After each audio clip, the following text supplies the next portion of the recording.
Crystal, you're muted.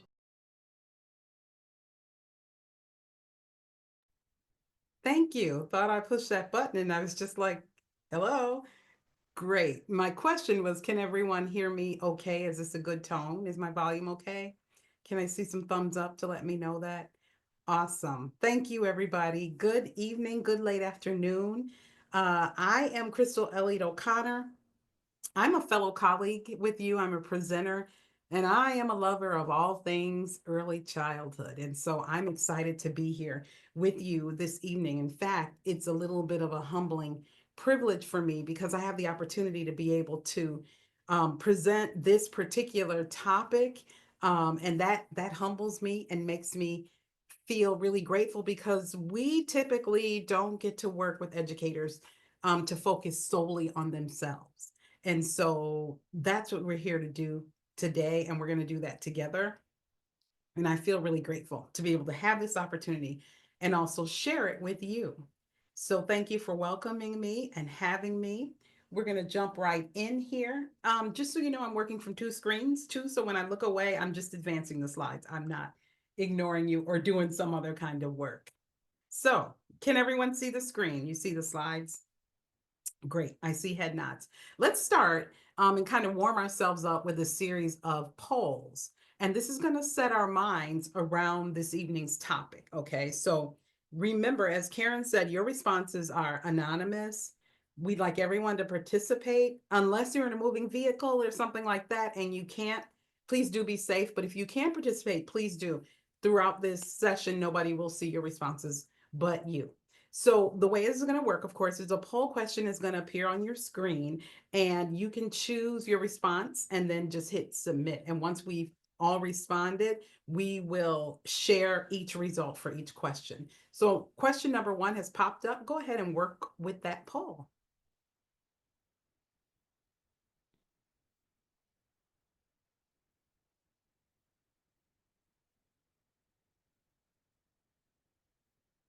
All right, responses are coming in.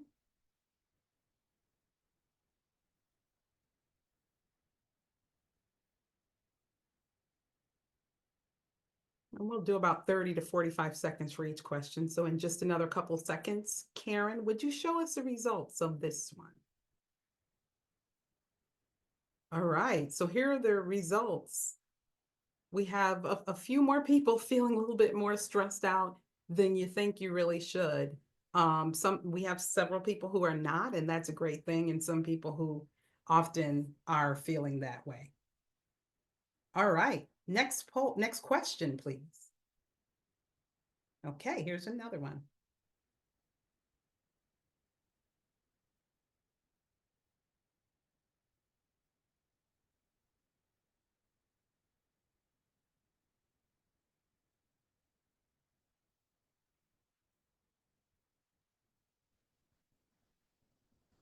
Okay, another few seconds. This one's running neck and neck. All right, Karen, may we have the results here? Here are the results. Okay. Many of us are thinking more about our own stress and trauma levels at this point, and that's a good thing. Some of us are still not, but hopefully after this session, you will give more thought to that. Next question.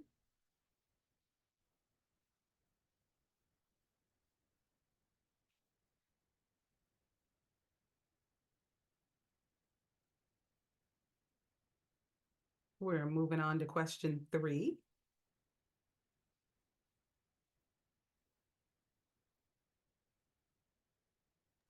Sorry, a little glitch. That's okay.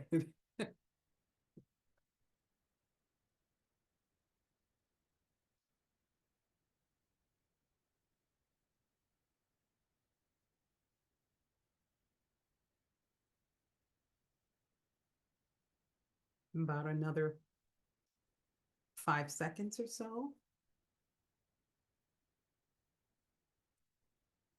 Okay, Karen, may we have those responses? All right. So many of us, a few more of us are actually not working on coping with or relieving stress or seeking to. And that could be because you're not feeling super stressed out, which again is good, or because, like many of us, we don't feel like we have time to seek that. We're busy working on stress levels of the people we serve, maybe the people we live with, people in our family. So that's an interesting one, and some responses as to why would be good to talk about a little bit later. Thank you. Next question, we have a couple more to do.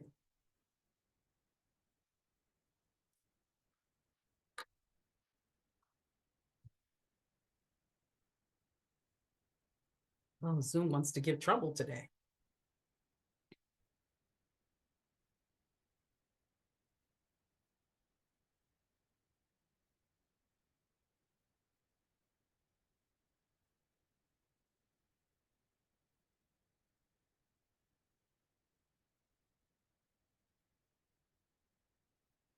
Are they not working well, Karen? Make it the next one. It's coming up and it won't launch. Okay. Will the fifth one?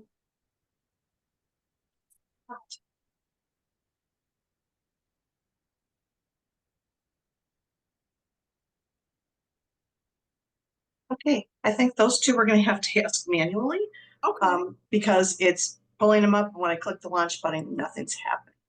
You want me to read them? If you will, yes. And everyone, Okay. just let's do cascade. You can just put a yes or a no into the chat.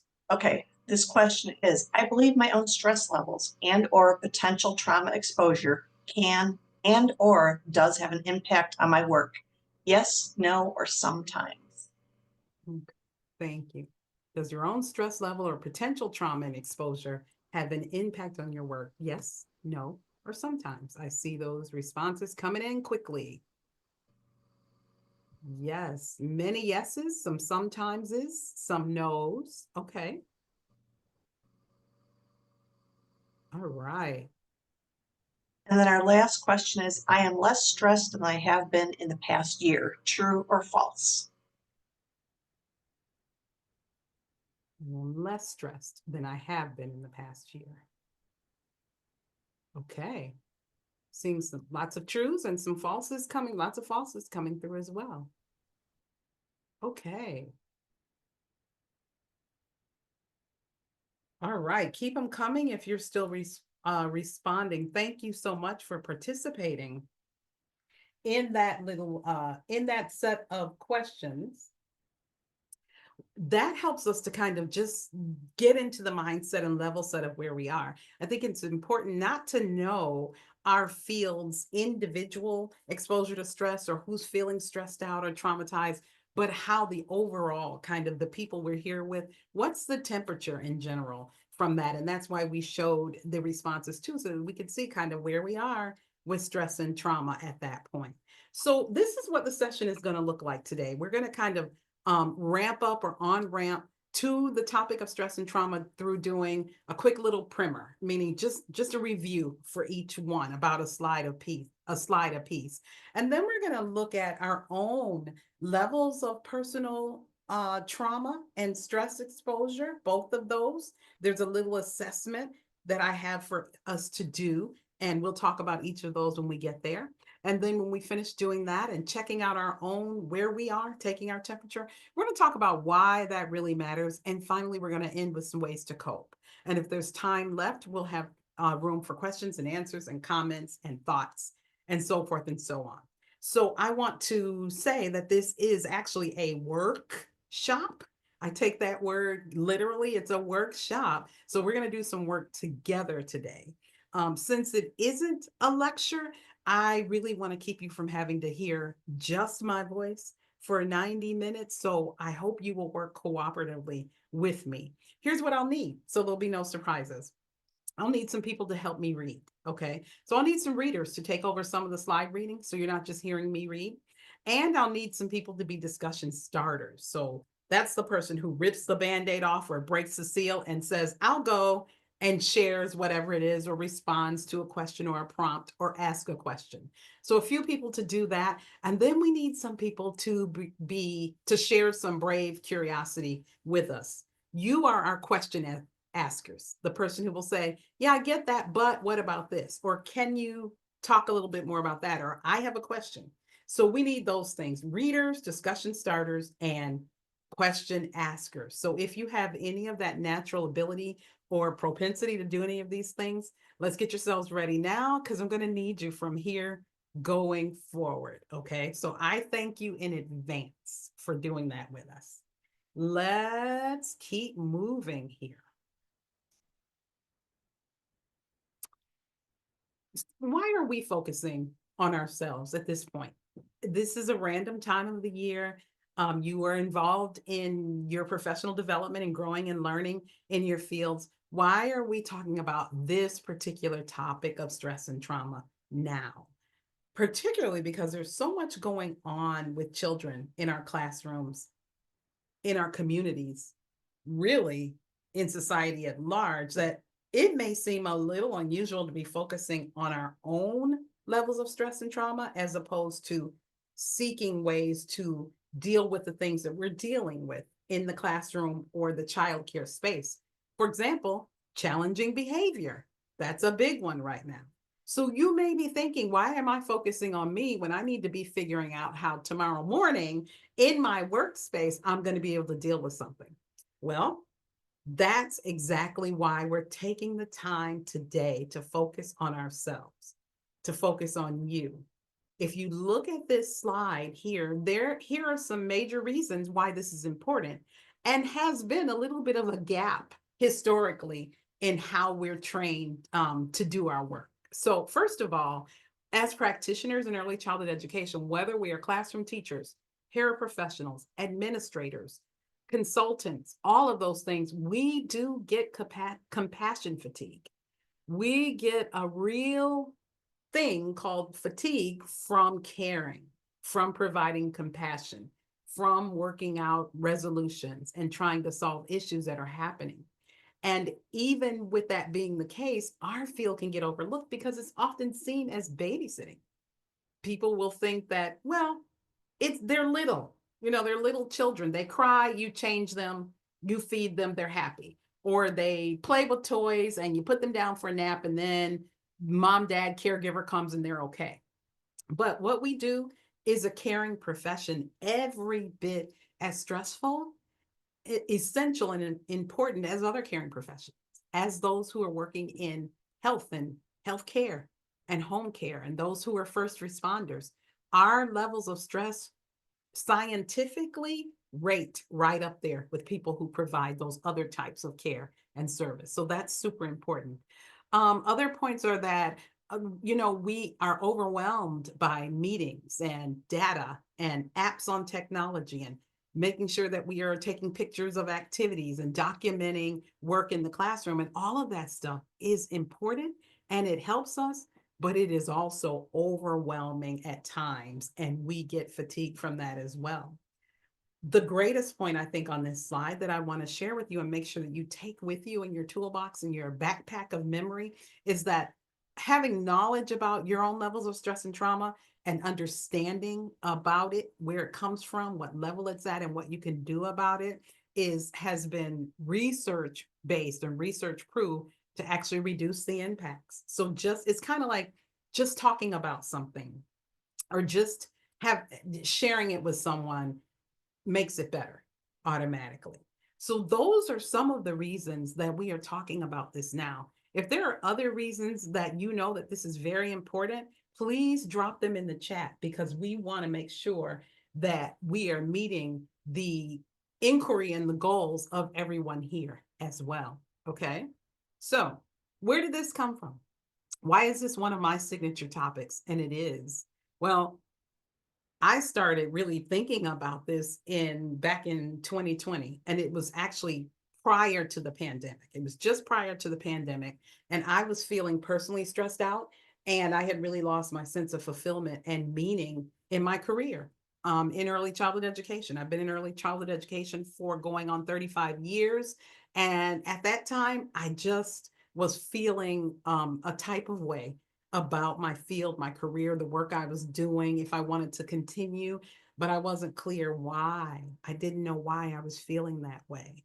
And then the pandemic happened, which gave me lots of time, of course, like it did all of us, to stop and reflect and think about it. And that is how this particular session grew.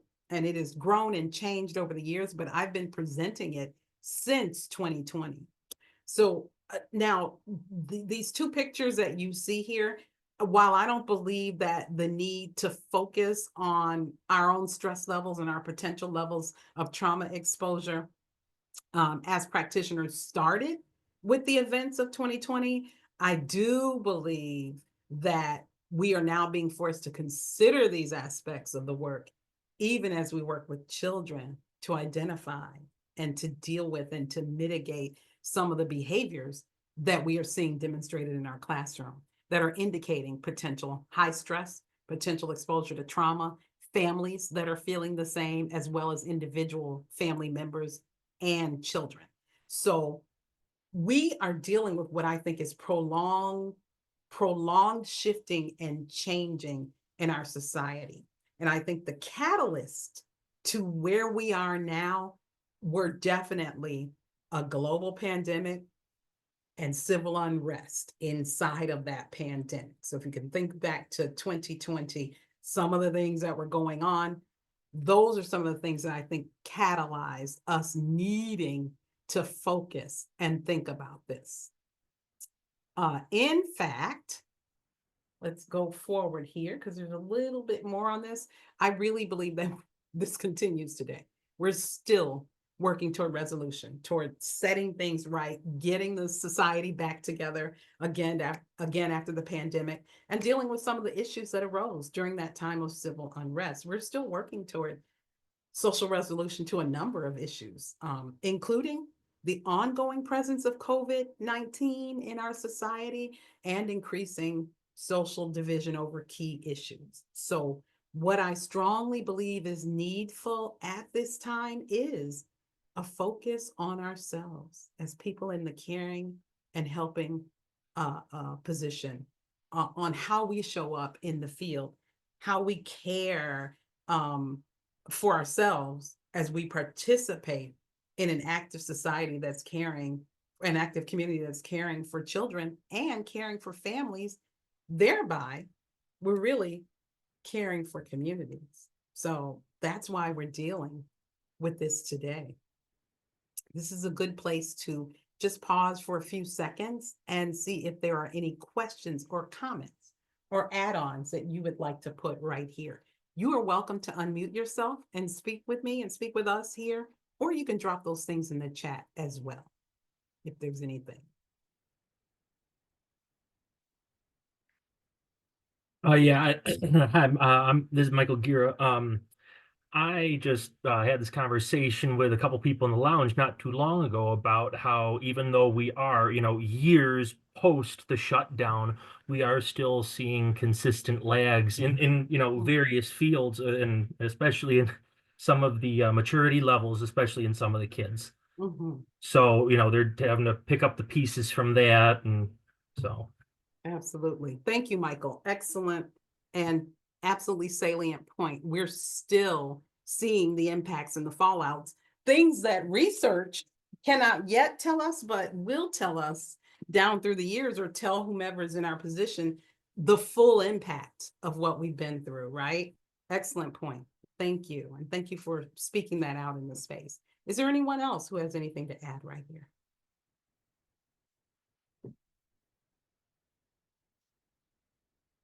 Okay, let's move forward, and just remember that if you come up with anything, questions and thoughts, you can always put them in the chat and we will get to those things at available and appropriate times. So let's get into talking about our own interactions with our own stress and trauma. And this is what I call a little primer, okay? Just a reminder, this is a chance to focus on you within these types of definitions and meanings that we bring up here.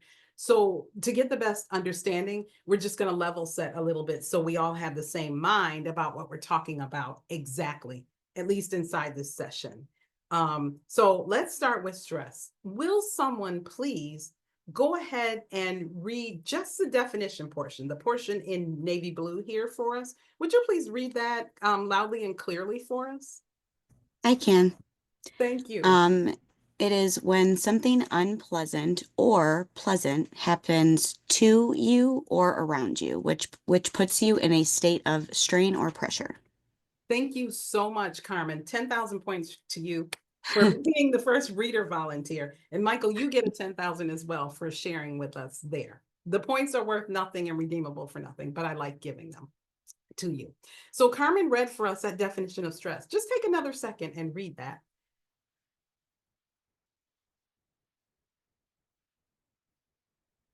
Okay. Some keys here. Stress is when something unpleasant happens to you or around you. So one of the things that we can miss sometimes is that you don't have to be the person that the thing happened to. If it happens near you, around you, you heard tell of it in your family or community or neighborhood or something like that, it can be equally as stressful. And that's important to remember for ourselves because we carry a lot of the stress that's happening, especially if we can't do anything about it for, say, a family we're serving or a coworker or a colleague. Just because it's not us, it can still be stressful for us. Okay. So let's remember that it puts you into literally a biological state of stress or strain, or pressure. Okay. Thank you, Carmen. I'm going to ask you to go ahead now and read for us the two types of stress and what they are. Sure. The first one, eustress, a form of stress resulting from a positive event, and distress, a form of stress resulting from a negative event. Excellent. Thank you. So of these two types of stress, and you have the definitions right here, would everyone please, or anyone who'd like to, go ahead into the chat and give us some examples. If you can think of an example, what would be eustress? Maybe you've experienced some eustress in your life, a form of stress that from something positive that happened, but it was still stressful. And what would be something that is distressful? If you could just put one thing in, and let's read through some of those in the chat.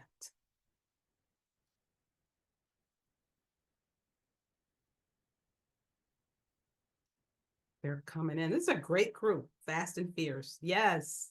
Birth of babies, birth of twins, promotions with more responsibility, weddings. Yes, my wedding was so stressful and I was so happy.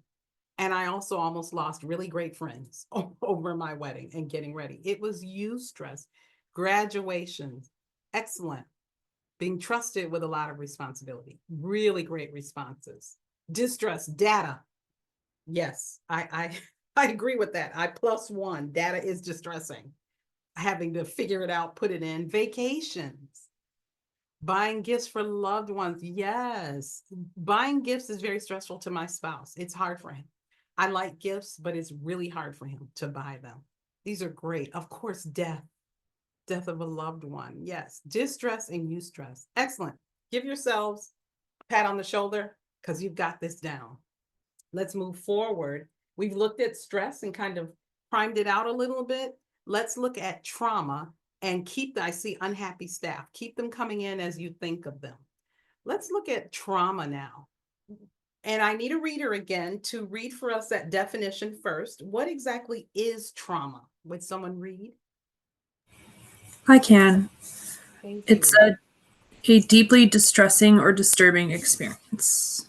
Thank you so much. So trauma, look at the way it is different than stress, okay?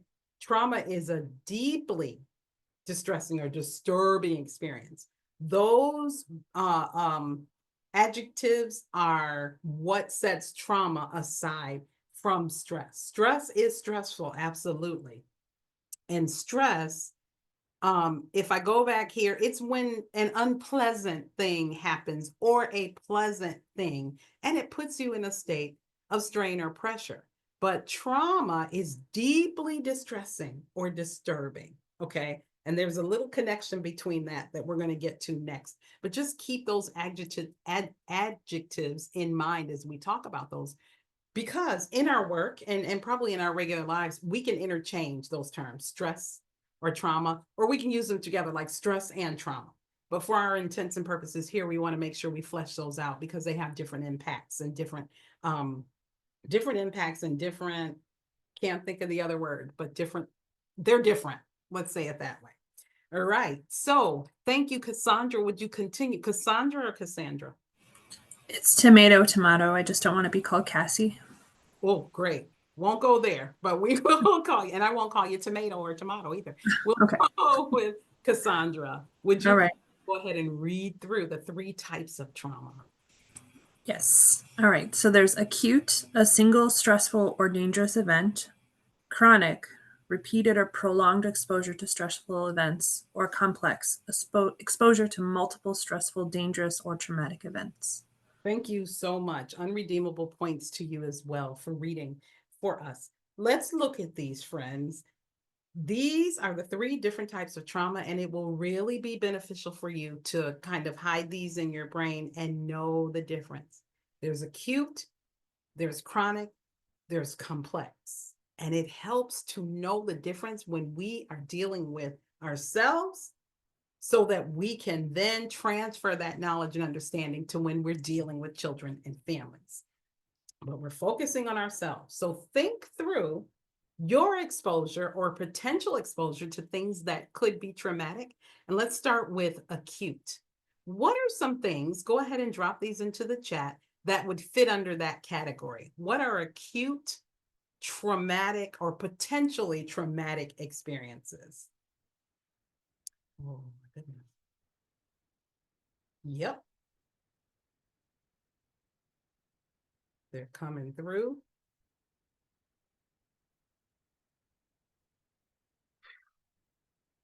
Absolutely. Great, great, great. We see breast cancer diagnoses. Someone, Darcy talked about teaching in Highland Park when the 4th of July parade shooting happened. Absolutely. That was vicariously stressful for me. I'm from that area, although I was nowhere near it and don't live there anymore, but I was born and raised in that area. That was stressful for me as well. House fires, car crashes, accidents, a big move. Yes, kind of in that eustress area, but can be potentially an acute traumatic event. Murder. Oh my gosh, yes. Loss of a loved one, a sister here. These are absolutely on point. Loss of a child or a parent. Yes. Death. Divorce. Absolutely. Great answers. Let's move on to chronic. So now chronic is repeated or prolonged exposure to potentially traumatic events. Let's drop some of those in there. What are those? I have to think about these a little bit more. Prolonged abuse, yes. Illness, teaching, someone put. Yes, let's put it out here. Let's talk about it. Domestic violence, a chronic or prolonged illness. Yes, relationship issues that don't get better. Raising 3 children, all with special and distinct needs. That is absolutely chronically stressful or traumatic. Abusive relationships, poverty, absolutely. Dysfunctional families, great. Community violence, absolutely. Sickness. And I'll add my own ongoing racism as a person of color in the world, just living in that ethos. It does harm to all of us. News, traumatic, absolutely. To continue to watch the news.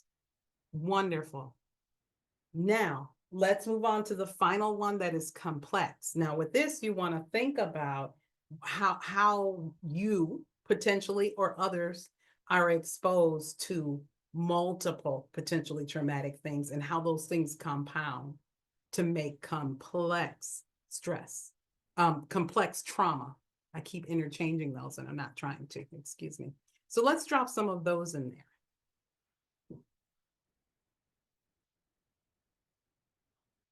Things currently going on in the world. Yes, homelessness, living in a violent neighborhood. Absolutely. War, big one. Hunger, loss of safety, fear. Yes. Mental health issues. Absolutely. IPV. Betsy, would you put in there what IPV is? Physical abuse and emotional abuse coexisting. Yes, this election season and others probably for other people.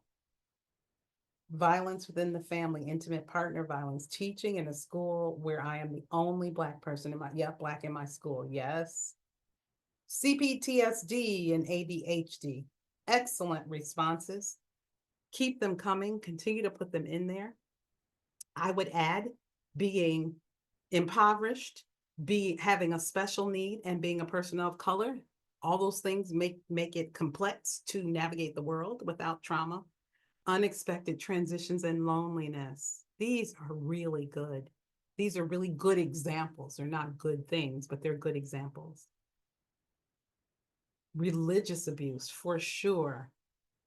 Excellent job, everyone. You've done an excellent job. So the reason we flesh those out is because I want you to begin to use this lens with yourself as you think about what in the world is going on with me. Why am I feeling this way or experiencing this or dealing with this or leaving my jobs? I went through a portion in my life where I left 3 jobs in 1 year, all in the field that I love. I didn't know what was going on. I know now, but I didn't know then. I was dealing with chronic stress and trauma as well. All right, keep them coming in as you think of more. Let's move forward because there's a kind of a big point to make here. I call this a big note. Go ahead and read this slide to yourselves. I'll ask for readers again in a little bit, but let's read this slide.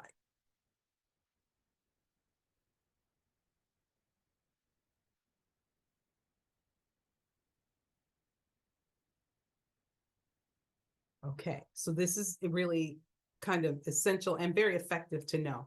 These two things that we've talked about and primed out, stress and trauma, they're not the same.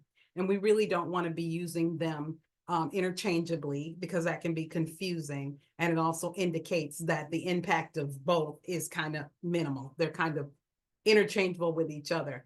But it's important to note that if someone is chronically stressed or continually stressed or has unresolved stress, that can lead to trauma responses for, in, and with that person.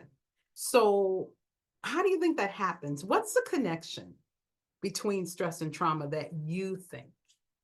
Go ahead and put some of those in the chat, like what that connection is. And I would like for one person to think about unmuting in just a few seconds and maybe talking through that with us.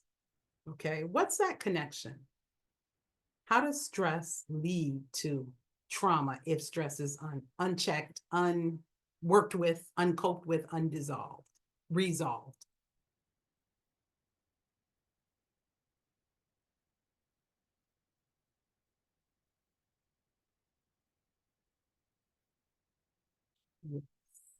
I see some coming through in the chat. Someone talked about how stress affects the body. It can lead to anxiety issues. It can affect the nervous system. Absolutely. So these are real physical and biological impacts that stress unchecked can have. It just regulates the nervous system. Absolutely. Hopelessness. That's a big one. Hopelessness can lead to traumatic responses, panic attacks.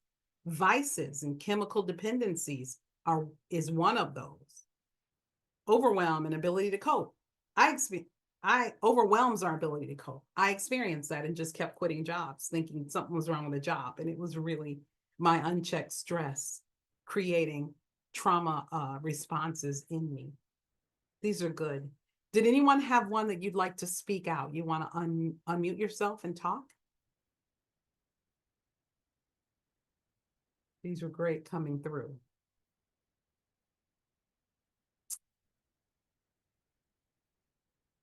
Okay. These are great. Keep them coming. So in all of this that we've just reviewed, we fleshed out what stress is and what trauma is specifically. Here is the message of the moment before we go into some of the more active parts of what we're doing. Your stress and your trauma, they matter. Okay. You as a human, as a practitioner, as an educator, as a community member, both the community of where you work and the community of your family and the community of where you live, that really matters. Okay. It matters so much that we're going to take the next several minutes and we're going to do a little personal assessment of your level of stress and your level of trauma. Now, I want you to know that the way we're going to do this we're going to use 2 assessment scale systems. Both should be familiar to you, at least you should have heard of them. They are research proven, so it's not anything that, you know, that we're just doing that's going to dysregulate you and then you're going to be out here with nothing. We're going to do a truncated ACEs questionnaire, a quick online one. You're going to do it for yourself and keep your own results. And then we're going to look at the social readjustment rating scale as well. Okay. So, and I'm not sure if that's the exact order they're in, but in just a few moments, you're going to get an opportunity to assess your own stress and trauma levels. But before we go there, I want to share some guidelines. I just want to do a little bit of kind of surrounding and prepping us. I want to share these guidelines so that they act as bumpers for what we're about to do. Okay, so I'm going to read through some of these with you. These are guidelines for assessing your stress and your trauma, and anytime you do it, and when you do it with others, you can share these with them. The 3 things I'd like you to do are, number 1, feel prepared. So if you don't feel prepared to do this now, please, by all means, don't do it. If you are feeling too stressed or like, nope, I didn't come here for this, please don't do it. The content can be triggering, okay, for any one of us. It can trigger you. Do what you need to do. Take care of yourself. If you need to go off camera and you can do it, do that. If you need to get some chocolate while you do it, or someone to come sit in the room with you, if you need to take care of yourself, please do it. And at the same time, as I encourage you to decide for yourself if you can do it or not, I also would like to invite you to be brave. Go ahead and release that fear and approach it with curiosity. It's not, nothing about this assessment is going to say you're a bad person or you're a terrible caregiver or you're horrible at your profession. It's just going to give you some information to help you figure out ways to cope. Okay, so the number 1 bumper kind of is to feel prepared to do it and identify some support for yourself. Okay, is there a confidant you can talk to right after this session or right after you do it? Is there a group or maybe a practice to call on if you need it? Maybe you meditate. Maybe you need to take a moment and do something different right after we do this so that you have a little bit of support around what it may bring up for you.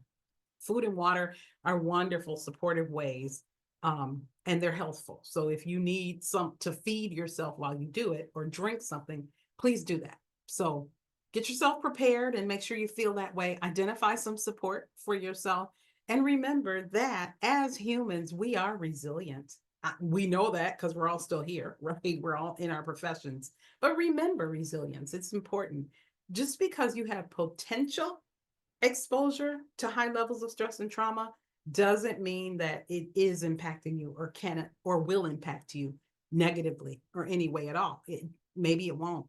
So don't feel like if you find out you have high levels that you're a shambles or a mess because of it. And everyone doesn't experience stress and trauma in the same way anyway. So you may be able to handle much more than I can, or you handle it differently. And that's important, then that's okay.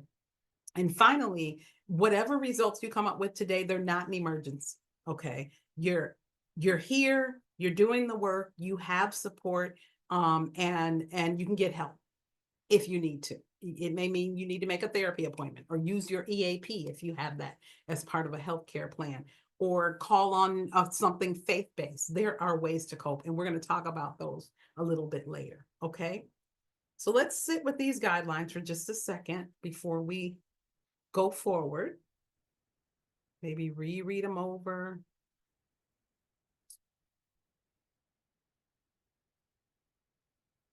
Take a few breaths. Okay, so we're going to spend a little bit of time actually taking an assessment. On the next slide, you're going to see a QR code, and Karen is also going to put a link in the chat. So you are welcome to use the QR code on the slide, or you can click on the link and your assessment will open in another window or on your phone.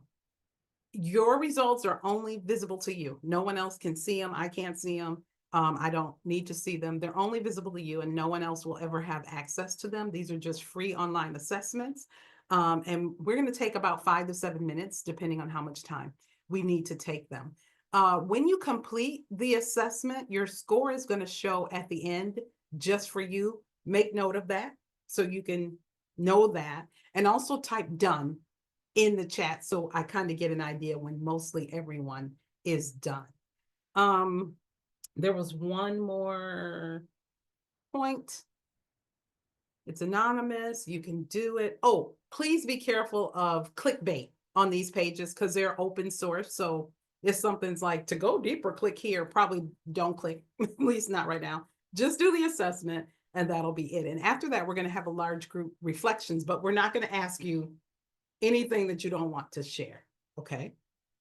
If we're ready, go ahead and give me a thumbs up if you're ready to go through this assessment.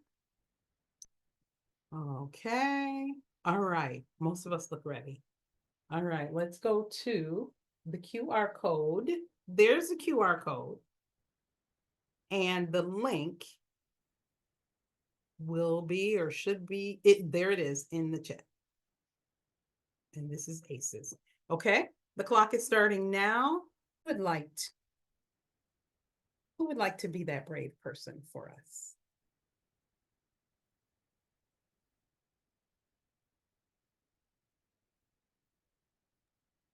We can go. Oh, thank you, Carmen. Go ahead.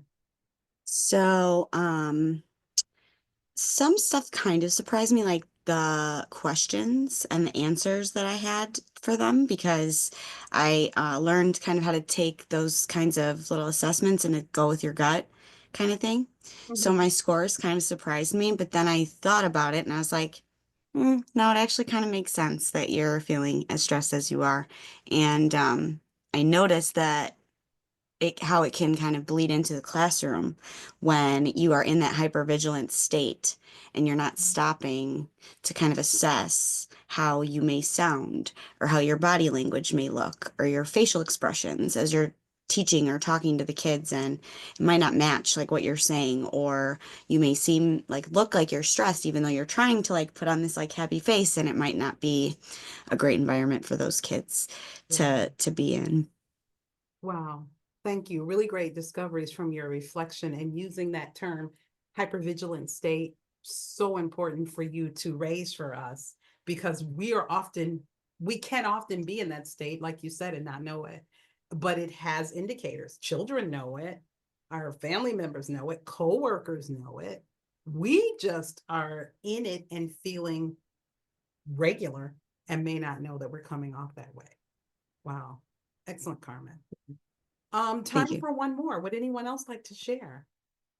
What did you learn? What did you discover? Are you surprised?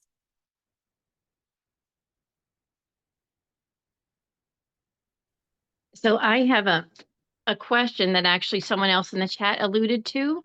So I took kind of like another person alluded to in the chat. I took the link from the messages to an ACEs quiz, or that seemed to be the one I found. I wasn't trying to do the clickbait or whatnot, but the one I took that sounds like someone else took too had only 10 questions. And they were really hard, heavy hitters about, abuse and this type of thing. I even took it twice in case I thought, well, maybe I, did something wrong, but it was, a tough quiz. And one of the hard things was one of the questions was by someone more than, 5 years or more older than you. And when I took it a second time, I ended up checking what I thought in my gut was the right answer. And even though the person wasn't 5 years older than me, what the person did was still wrong and it still impacted me. So I'm just thinking maybe if in fact there was more than one quiz going on, that's something we might want to consider. And if in fact a question is worded so that it kind of only counts a certain way if someone's more than 5 or more years older than you, yes, I know things can happen with people your own age, but they can still have a profound impact. So that's just something to consider. Thank you. Thank you for raising that. And absolutely. So just two things around that. Number one, I will check the links. I did check them several times and it should have just taken you to a checklist. But the questions for the ACEs, which of course, as we know, the authors of the ACEs wrote those questions, not I, and they're based on whatever reliable research processes they were using. And so I can't really speak to like saying if the person, there must be some other impact if the person were 5 years or older, but I don't know, but that's good to look into. But I will check the links again because I do this pretty often and I want to make sure that everyone's getting to the same place. So thank you for raising that, Marcia. I hope I admire that you answered the best answer, what you thought was best. And I just want to make sure you're okay. And that you weren't, greatly triggered. And if you were, you can send a private message or try to, do something to cope right now. But thank And you. I'm doing okay with it. I think one of the things is that some of these things in our lives, like I know this situation in my life, I had kind of like forgotten about it. But then all of a sudden I kind of remembered it as a young wife. So I think sometimes things like that happen in our lives where it kind of maybe gets dismissed because, oh, someone was only 2 years older or was just, young expert, but those things can have an impact that you might not realize until you're in a different phase of life. So that's something for us to consider as educators. So Awesome. Okay, thank you. And I'm seeing people in the chat talking about the 2 different tests. I will look into that, and I apologize, it didn't come up that way for me. The link on the QR code is the link that is in the chat too, but who knows? Technology does a lot of stuff to us. It is stressful in itself, so and can even be traumatic. But thank each and every one of you for your participation. This is a good place to take a little breath because we have one more to do that's going to help round out kind of what we're talking about. We're making great time, so just take a moment and a little bit of just breathing and kind of powering back a little bit. And we're going to take another assessment. This one is about potential trauma exposure. And this is a social readjustment rating scale. It's been around since back in the dark ages when I was teaching in the classroom. So we're talking about the 90s, late 90s, mid to late 90s. So this one is pretty reliable as well, very reliable as well. Again, remember your guidelines and guidance. This one is about trauma. So just make sure you have your bumpers and your buffers around you. And let's go ahead. Again, we'll do 5 to 8 minutes on this one. And here is the QR code and the link is in the chat. So go ahead and take this.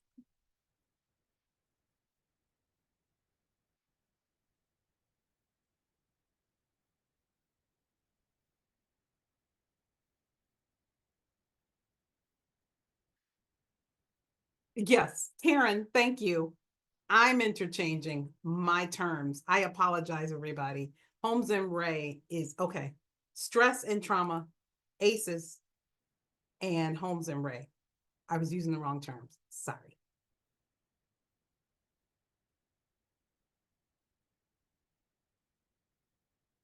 Click on the Holmes and Ray now, which is a social readjustment rating scale.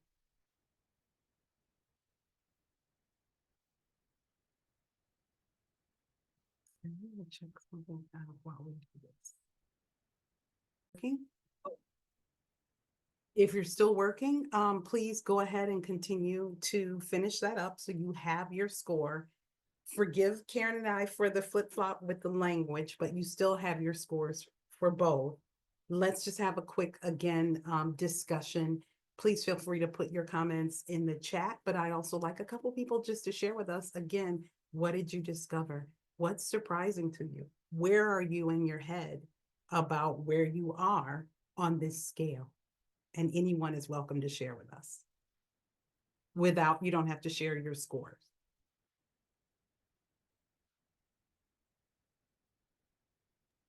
I'll jump in again. Thank So just to be open, since this is the topic of discussion, I have had some of my own personal mental health challenges within the last couple of years, and my score and the total, I mean, it all made sense. It didn't seem like the test was off. So Great. It sounds like, for me, hearing you say that, it just speaks to that point of like, I'm okay, I'm here. I know what's going on with me. I'm on point. Are you feeling a little bit of that? Absolutely, yes. Great. Thank you for sharing that. That's one, again, another example of just having the knowledge and seeing it. It helps because now you can probably figure out, all right, what do I need to do? Or, what am I going to do? Or just knowing it helps me. Excellent.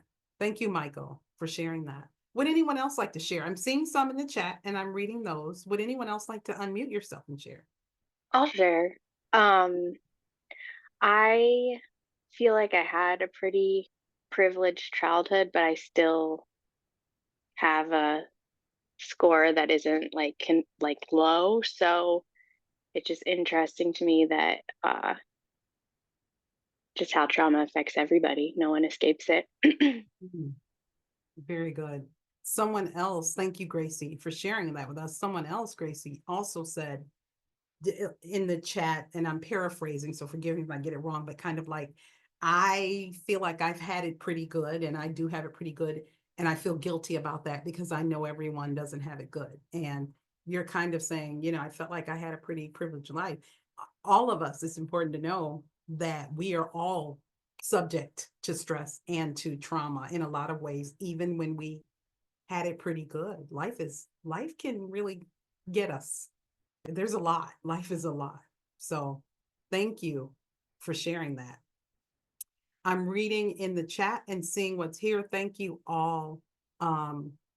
Anna, it says you're at risk for health conditions, not surprised, but concerned. So that would be a go ahead and start to see what you can do to mitigate those health risks. People who have higher scores and they're not surprised, they have coping skills, but have suffered before from things. Very good. Thank you for sharing. Thank you all for your, yes, death by 1,000 paper cuts. Thank you all for your bravery in this moment. But I'm willing to promise even, how much stuff in life can we promise? But I'm willing to promise that knowing is so much a part of the battle.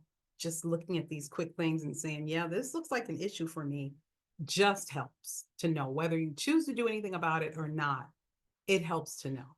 So let's move forward. If you still have comments or things you'd like to share, the chat is always open to you to do that. Okay. So here are a few key points, and they are particularly pertinent in this time that we're living in, although they were always important, but right now is a good time to raise them. So there are some things that are missing from these assessments. These assessments were created a long time ago. And while they are continually updated, I imagine that many of these things, if not all of them, may be added into the whole evaluative system of the ACEs and also the social readjustment rating scale. It is important to know these things that we see.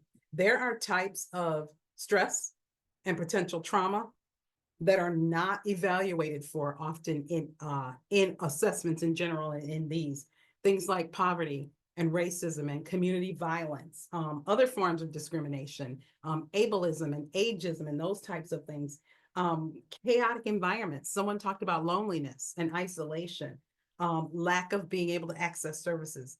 Those are important too. Those are stressors and potential trauma events or trauma parts of life that can be traumatic that may not be raised in these assessments that we just took. Also, the impact, the healing impact of protective factors. They are the companion to ACEs, ACEs, adverse childhood experiences. These are PCEs, positive or supportive childhood experiences. We looked at more of these in recent years, and as educators, as purveyors of early childhood education, we have a really strong role in the lives of children to provide these PCEs consistently, because they can go very far in helping to mitigate the impact of ACEs on children. We have the potential to keep children from growing up with some of the issues that we now have, that we are dealing with, health-wise, mental health-wise, biologically, socially, emotionally, and mentally, by providing consistent PCEs with young children. So it's important. The ACEs and the homes and raised did not do this work, and neither were they supposed to, but now the work is coming out. So let's keep those in mind and look into those. And finally, individual differences. It's just important to remember that everyone is not going to experience the same things the same ways. Not everybody is going to have impactful or poor outcomes, and not everybody is going to have the same ways of coping with and dealing with that. So that's important to remember too. We're individuals, you're individuals. What impacts me strongly may not impact you as strongly, and vice versa. Okay. So this is a good place before we shift a little bit to stop and take comments, questions, thoughts. What is this prompting for you? What are you thinking about?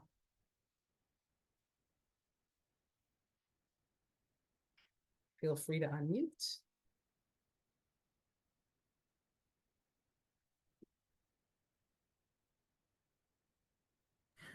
I'm sorry, would you mind repeating the question? I let myself get distracted by the chat. Oh, that's okay. You can read it in the chat. Thank you, Cassandra. I'm just saying, is there anything now that anyone feels like it's important to lift or put into the space? Do you have a question? Do you have a comment? Did a thought come up? Would you like to share something before we move forward? I would like to share that this year may be also a little bit more stressful because it was an election year. Mm. Thank you, Carmen. Absolutely raise that. It was an election year, different than other years that we've had. So it being Absolutely. yeah. Thank you for raising. I felt the impacts of that. Absolutely. Or am feeling, I should say. Imagine what that heightened state of being, how that lands with our own children, the children we serve. How is that landing with communities' children? It's important to think about. Anything else? Yeah, I just wanted to chime in to agree with, excuse me, Carmen, that remaining professionally neutral in front of the students, you know, and their parents when you would overhear things, you know, it's just, it would make the day a lot longer than it would have to be, you know. Yes, absolutely. Thank you both for lifting that. Super important. And those tend to be things in our society that it is polite not to talk about, right? We're taught don't talk about politics and religion and those types of things, but they exist. They're palpable. They're real. We hear people saying things, and often they're things that we don't think are okay or we don't agree with. Sometimes we want to say things. They exist with us. And so to be forced to go through the day acting like they don't is stressful and can be potentially traumatic. Excellent point. All right, my friends, this is a good place to stop. And there's just a little practice, not for the evening. We're almost done. But before we transition out of assessing ourselves to getting to ways to cope, I'd like to share a little practice with you that helps me. This is a coping mechanism. Many of you have probably used it, maybe you're students of it, but it's tapping. Tapping has helped me in profound ways. And so let's just take a moment, and I'd love for you to find a spot on your body right now that feels that where you can feel the impact of the effects of maybe your day, of doing this work with us, of having to be in professional development after work in the evening. Maybe you're hungry, maybe you're whatever. If there's a space in your body, it can be your palms, back of your hands, your wrist, your neck, your head, your tummy, anywhere you want. I'd like you to take the next 15 seconds and you're going to lightly and gently, I'll demonstrate up here, tap that spot. Okay. Now you're not hurting yourself or harming yourself. You are bringing blood flow to that spot, and blood flow can be healing and relaxing. So I'm going to just choose around my face that can often get tight with fatigue, but you choose where you want. While you're tapping, remember to do some breathing, some deep breaths. You can tap slowly, maybe a tap a second. You can tap quickly if you like.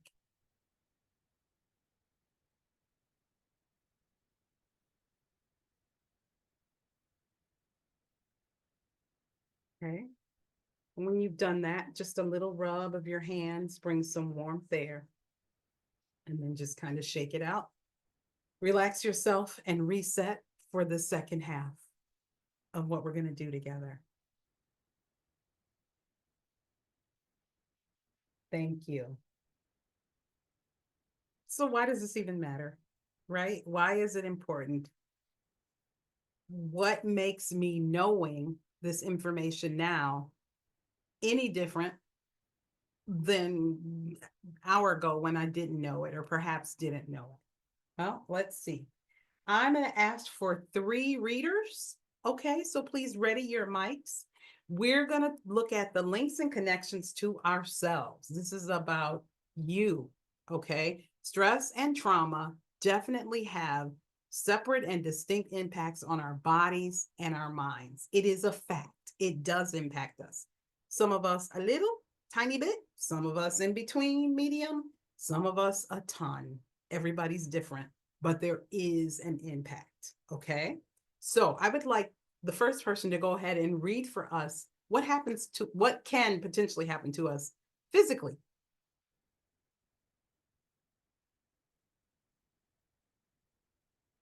I can read. Thank you, Natalie. Thank you. Natalia, thank you.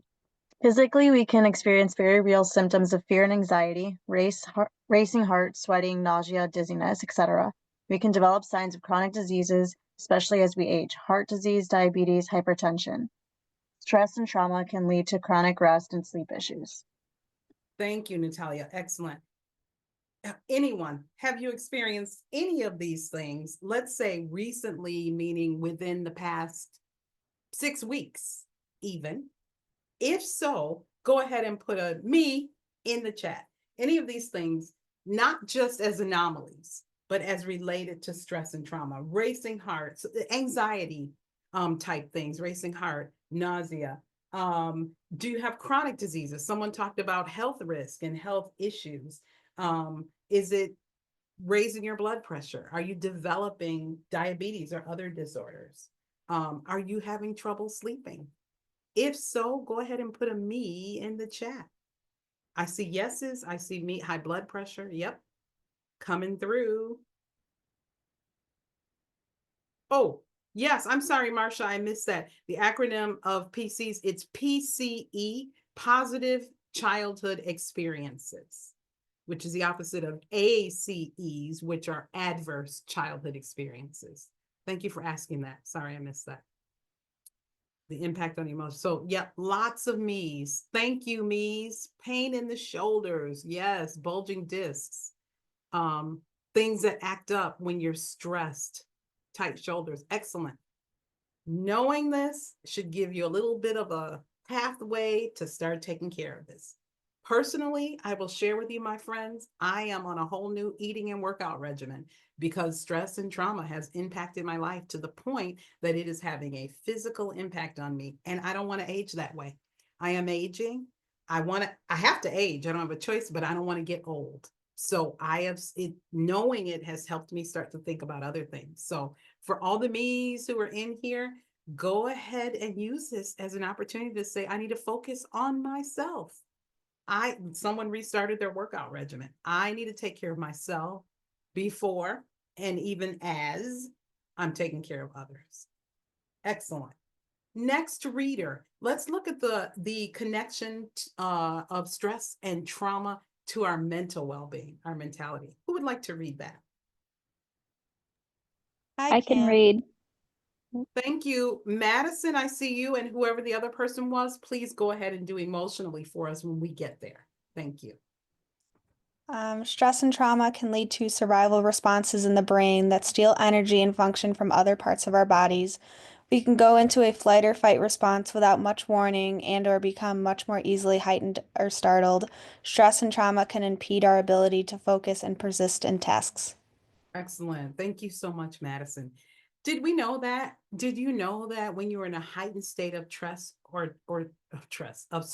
or trauma, that the energy that it takes your body to be in that state, in that heightened state, in that state of response, of fear, of looking out for, then steals the energy, the blood flow, the blood that's coming from and going to other parts of your body? Did we know that? It's biological, it is physical, and it's a fact. So sometimes when we're in a heightened state of stress, we're nauseous, or parts of our body feel heavy and sluggish, or we can't move our fingers and shoulders and things like we normally can, because all of our body's life energy is starting to focus on that stress and trauma in our brains. So that is one of the functions of that.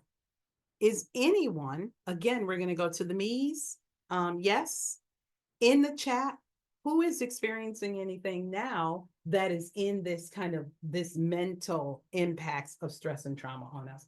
Who feels like you are kind of in a, especially in this election time, in a state of fight and flight, maybe, or heightened presence, on guard, waiting for the other shoe to drop? And I want to say, because we've talked about the election year, I am in no means, and I know that our colleagues and friends who are here too, no means talking about one side or the other side. Whomever, wherever you stand politically, this was a stressful election and remains, regardless of if you're super happy, that's a lot of feeling, or you're super dismayed. So I want to make that clear. This is not about sides. This is about going through this process in our country. So let's go to the chat. All right, some absolutelys and definitelys and OMGs. Yes. Do you see these very clear ways that we're expressing this? This means that we need to focus on this with ourselves. Karen was in a horrible car accident. Oh my gosh, 2 months ago. Stressed about driving. Karen, absolutely. Sending you grace and hoping that you have some support around having to drive or getting back into feeling comfortable driving. So sorry that happened to you. So again, lots of yeses and me's and definitelys. And I'm there with you. Knowing is a big part of this journey that we're on. And finally, how is stress and trauma having impacts on us emotionally? Will our third reader go ahead and read that for us? Sure. Can you hear me? Yes. Okay. Emotionally, stress and trauma can impede our ability to have and nurture close personal relationships. We can experience unexpected levels of anger or rage. Stress and trauma can cause periodic or persistent sadness and depression. Excellent. Thank you, Courtney, for that reading. So, personal share here as we're getting into the chat with anyone who's experiencing that. A few years ago, I lost my brother, my best friend and my brother, 9 years older than I am, and he passed of cancer at the age of 57. During that time, I did not recognize that I was spiraling and in this situation. And the emotional fallout to that was that I lost, my best friend ghosted me, adding to my trauma, adding to my stress. The death of my brother was traumatic, added to my stress. I could not understand why she would just ghost me for more than a year. What I found out recently, actually, or less than a year ago, is that I had done that first and I didn't even know it. I just was not participating in the relationship. I just wasn't present. And that caused some fallout. So experiencing that emotionally as a result, because I didn't know what was going on with me, has had an impact on my life. We're talking again, but it was really an emotionally impactful situation. What's in the chat? How about you? Is anyone, because of stress and trauma, have you had relationships that have been impacted by that? Are you experiencing unnecessary or uncharacteristic anger or other emotions, sadness, rage, apathy? Some of us go into a so what kind of mode too, where you're like, whatever, can't deal, so I'm not going to.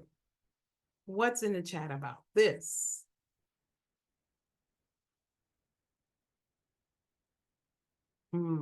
Managing stress without being irritable and annoyed with students. Yes, and relationships.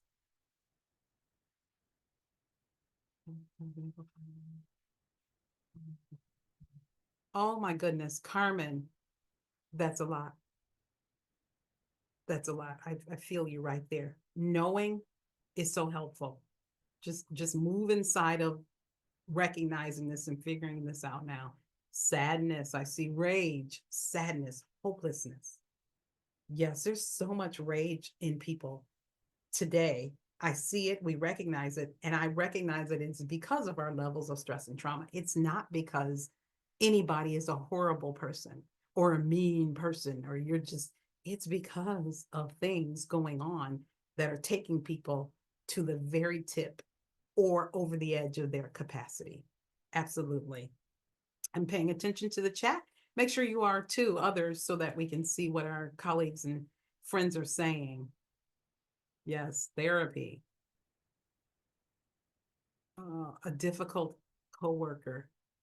Yes. Thank you, Denise, because you know she's experienced trauma. Yes. Some people are in therapy now. Absolutely. Yes. Some people use faith. I'm a person of faith myself. So turning to your faith belief is important. Excellent. Once again, pat over your shoulder because you all are really doing a great job at being transparent and working here. So let's take the next just about 35 to 45 seconds to read. I'm going to let you read through this slide yourself. We've talked about the impacts of stress and trauma on ourselves, and please keep more coming in the chat as you need to. Let's look at how it connects to or impacts our work. And these are direct impacts, okay? These aren't things that are kind of like, well, it may show up or it may not. It shows up more often than you may even know. So take a few seconds and read through this.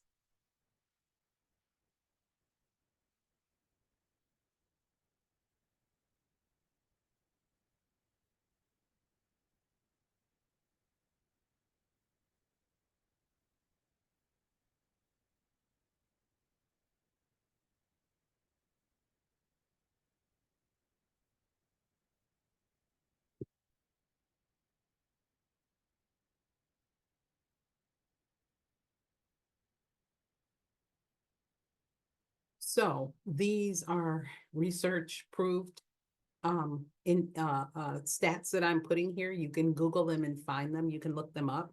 That third one there, the impact of stress coming at a cost of about $2 billion per year to our economy, that was pre-COVID. So imagine what it is now. It's got to be exponentially higher. These are the links that happen daily in our work if we're not aware and we're not intentional about how we handle our own stress and trauma. It raises the incidences of child abuse, neglect, speaking to children harshly or wrong. This is in homes by parents, caregivers, primary caregivers, but this is also in the classroom and in the care and education environment as well. How heightened are we with children? How much can we not tolerate now that we used to be able to help children work through? These things are real. When we are impacted by stress, we're traumatized, we're stressed out, it can be very difficult to see those needs in children. We just see challenging behavior.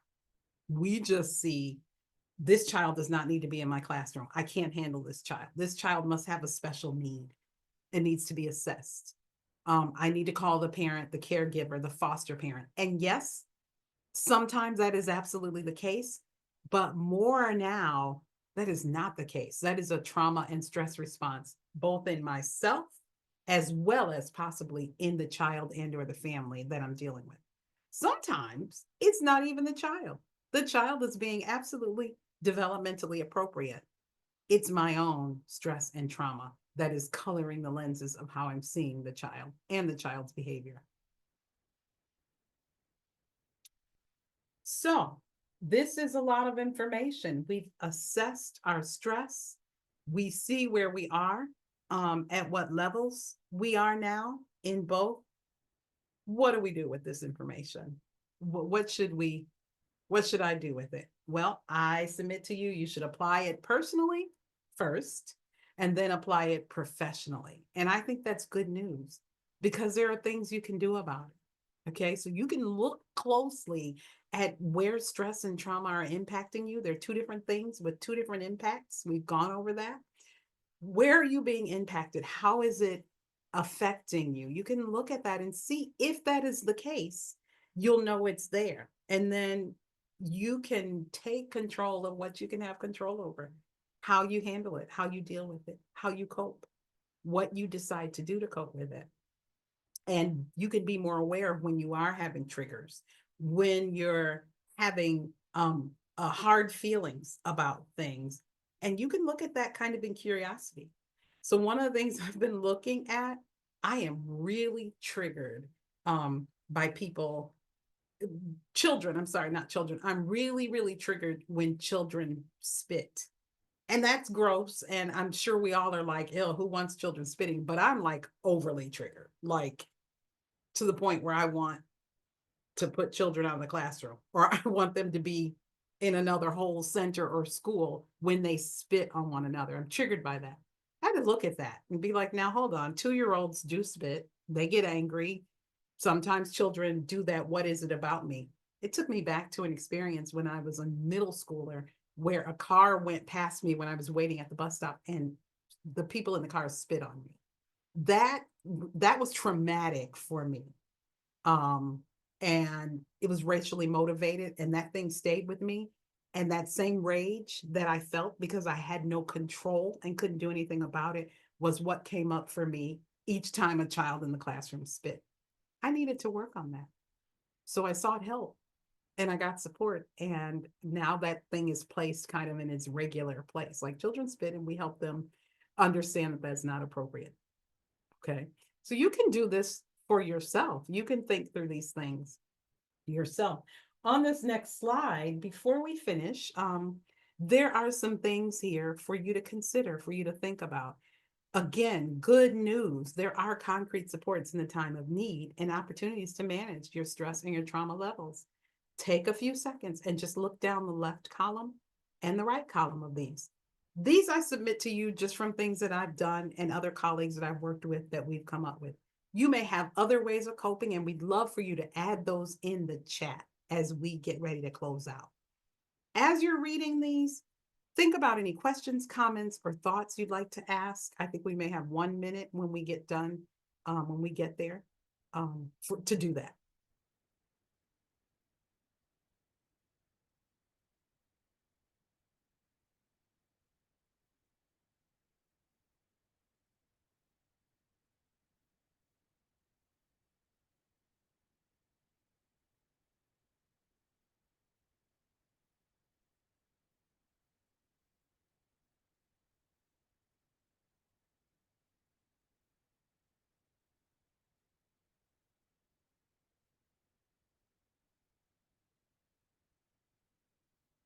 I see lots of stuff coming through the chat. These are great. Make sure you all have an opportunity to look at these, because people have really good ways to cope. Oh, these are great.